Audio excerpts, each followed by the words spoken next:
இப்போ நம்ம marshmallow cookies எப்படி செய்கிறதுன்னு பார்க்கலாம். ரொம்பவே குயிக்காக செய்யக்கூடிய ஒரு ஸ்நாக் ரெசிபி இது. இதுக்கு ஃபஸ்ட்டு நம்ம 1/4 கப் நெய் எடுத்துக்கலாம்.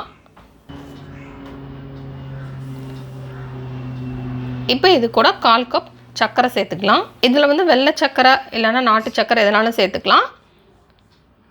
இது வந்து நம்ம மிக்சியில் ஒரு சுற்றிட்டு இந்த சர்க்கரை சேர்த்தோம் அப்படின்னா ரொம்பவே குயிக்காக கரைஞ்சிரும்.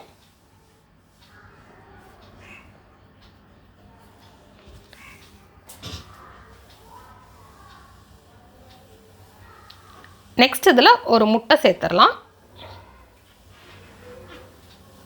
இதில் முட்டை இல்லாமல் உங்களுக்கு வேணும் அப்படின்னா நீங்கள் இதுக்கு பதிலாக 3 டேபிள் ஸ்பூன் தயிர் சேர்த்துக்கலாம்.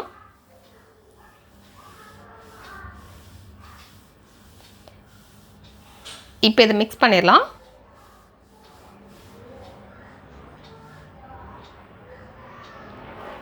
நெக்ஸ்ட் இதில் 3-4 ட்ராப் வெண்ணிலா எசன்ஸ் சேர்த்துக்கலாம். சேர்த்துட்டு இதை மிக்ஸ் பண்ணிடலாம்.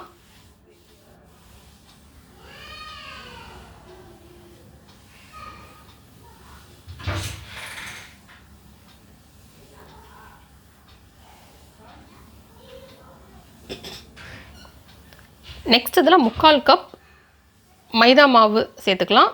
இதுக்கு பதிலாக நம்ம கோதுமை மாவுனாலும் சேர்த்துக்கலாம்.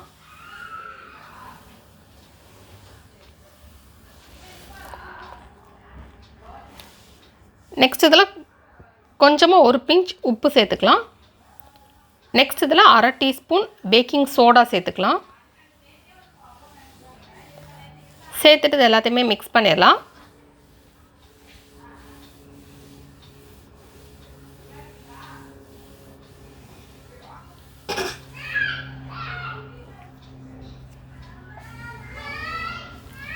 இந்த மாதிரி நம்ம மிக்ஸ் பண்ணி வச்சுக்கலாம்.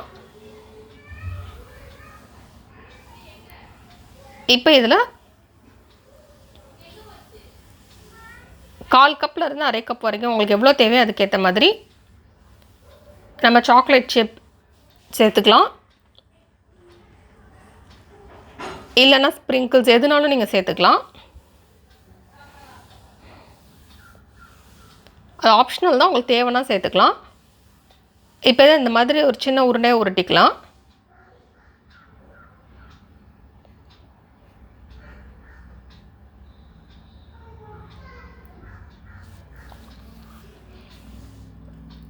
இப்போ இதை இந்த மாதிரி ப்ரெஸ் பண்ணிவிட்டு நம்ம உள்ள மார்ஷ்மெல்லோ வச்சிடலாம். உங்களுக்கு எத்தனை தேவையோ நீங்கள் அதுக்கேற்ற மாதிரி வச்சுக்கலாம். நான் இதில் பெரிய மார்ஷ்மெல்லோவாக ஒன்று வச்சுருக்கேன். வச்சுட்டு இந்த மாதிரி நம்ம மடிச்சிடலாம்.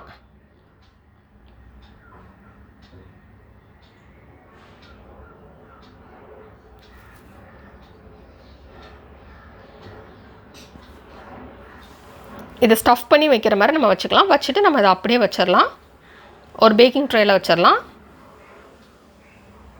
கீழே வந்து நம்ம நெய் தடவி க்ரீஸ் பண்ணிவிட்டு அது மேலே வச்சிடலாம். நெக்ஸ்ட் இதுக்கு மேலே உங்களுக்கு தேவைன்னா இந்த மாதிரி ஸ்ப்ரிங்கிள்ஸ் வச்சிடலாம். வச்சுட்டு இதை அவனில் வச்சுட்டு 13 to 15 மினிட்ஸ் வரைக்கும் நம்ம பேக் பண்ணிடலாம். 180 டிகிரியில் வந்து நம்ம ப்ரீ ஹீட் பண்ணிடலாம். அவனை 180 டிகிரி செல்சியஸில் ப்ரீ ஹீட்டட் அவனில் நம்ம வச்சு 13 to 15 மினிட்ஸ் பேக் பண்ணிட்டோன்னா நமக்கு வந்து ரெடி ஆயிரும். பேக் ஆனோடனே அதுவாகவே அப்படியே நல்லா ஃப்ளாட் ஆயிரும். இந்த மாதிரி ஆயிரும். இப்போ நமக்கு சுவையான குக்கீஸ் ரெடி. இந்த ரெசிபி நீங்கள் வீட்டில் ட்ரை பண்ணி பாருங்கள். ட்ரை பண்ணிவிட்டு எப்படி வந்திருக்கு அப்படின்றத கீழே கமெண்ட்ஸ் பாக்ஸில் மறக்காமல் சொல்லுங்கள். தொடர்ந்து இந்த சேனலோட இணைந்திருங்கள் புதிய ரெசிபிகளுக்காக.